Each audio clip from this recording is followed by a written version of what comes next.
আজকাল সবাই মোমের এই ভিডিওটা দেখছেন যে মোম নেভানোর পরেও কিন্তু ধোঁয়ায় যদি আপনি আগুন দেন তাহলে কিন্তু মোমটা আবার জ্বলে ওঠে।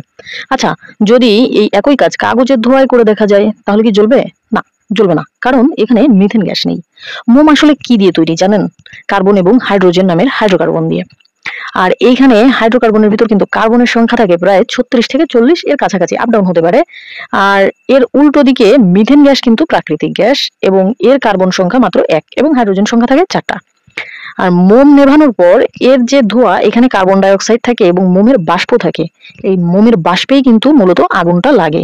এখানে কার্বন এবং হাইড্রোজেনের উপস্থিতিতে মিথেনের একটা উপস্থিতি পাওয়া যায়, এই কারণেই কিন্তু আগুনটা লাগে। আর কাগজের ধোঁয়ায় তো তা থাকে না, তাই কাগজের ধোঁয়ায় আগুন লাগে না। তবে আমরা যদি কাগজটাকে অ্যালুমিনিয়াম ফয়েলের ভিতর মুড়িয়ে হাইড্রোজেন এবং কার্বন এর সংমিশ্রণে মিথেন গ্যাস উৎপন্ন করতে সক্ষম হই তাহলে তাহলে কিন্তু অবশ্যই আগুন লাগবে এবং এখানে কিন্তু তাই লাগছে।